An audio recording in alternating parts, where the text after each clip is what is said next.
Isolated facts never stand next to each other and do nothing.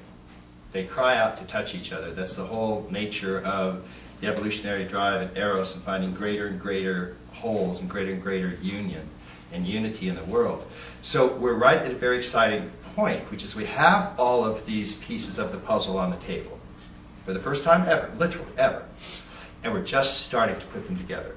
Those of us working with Integral Institute and are generally interested in this integral approach, what we've come up with are at least 5 main elements that if we look at all these maps of human development, 5 elements keep recurring all the time, every place we look. And we refer to those as quadrants, levels, lines, states, and types. So the question is, how do all of these fit together? And when we find out how they all fit together, then what do we do with it? What we want to do right now, because we've had some very interesting experiences with inducing states of consciousness. States of consciousness, there are all sorts of different types, but we all know at least 3 or 4 intimately. We know waking, dream, and deep sleep. Everybody goes through those states of consciousness, so these are available to us all the time. There are altered states, peak experiences, drug states, states of intoxication, states of joy, happiness, exaltation, and so on. Meditative states are particularly interesting because most of great wisdom traditions maintain that in certain contemplative or meditative states, the individual soul intersects infinity. That there's a supreme identity with the human awareness and spirit. So states of consciousness are something that we'll return to. Some states, because they're ever present, can be induced almost immediately. Stages, on the other hand, tend to take months or years or decades to unfold. A classic stage is acorn grows into an oak. It does so through a series of developmental stages. If you're learning a piano, and you really want to learn it well, it's probably going to take you a year or 2 of going through certain stages of developing and learning the technique and so on. So you can do a pointing out instruction and help somebody see ever-present big mind, for example. But you can't take that person and say, okay, show me a concert pianist that can play Tchaikovsky. Do it right now. If you've never played the piano, you can't call that voice out. It's not there. So states of consciousness and stages of consciousness.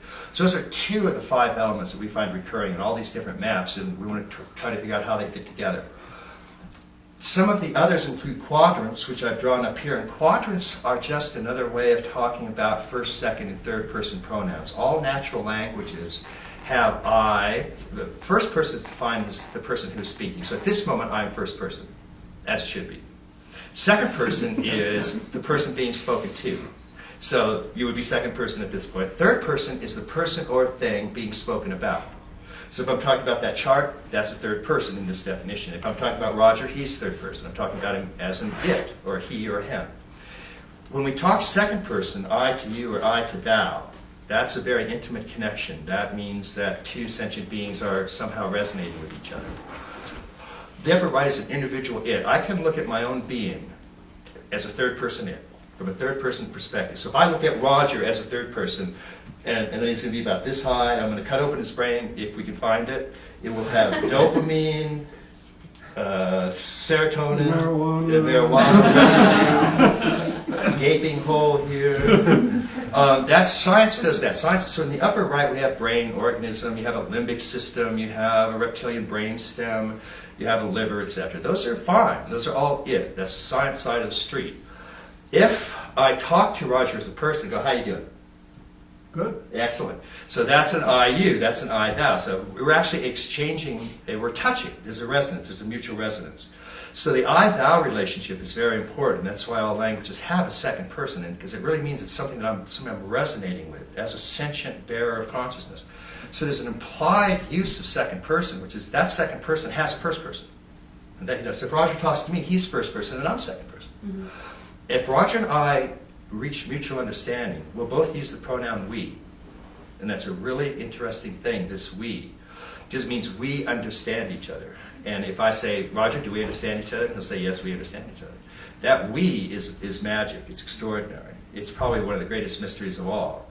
And so much so that a lot of great mystics like Martin Buber would say that God is found in the I-thou relationship.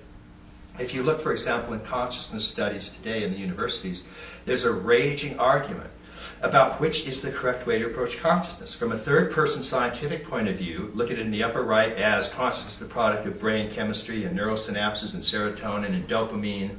Those are there. We're not denying those are there. We're denying consciousness to be fully explained in those terms.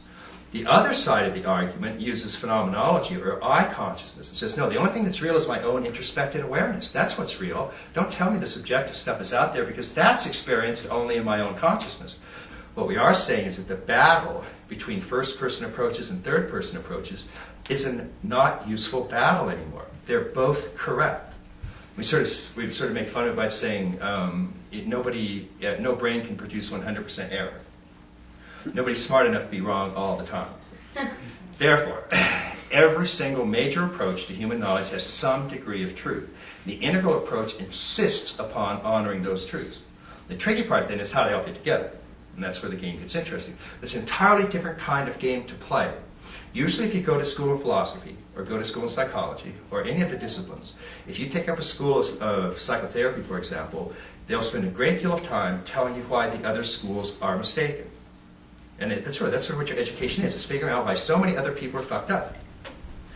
We don't take that approach. For us, every single approach has to have some grain of truth. And so now you're asking a different question, you're playing a different game. And the game here is, how do they all fit together into a larger coherent structure that honors all of these important insights?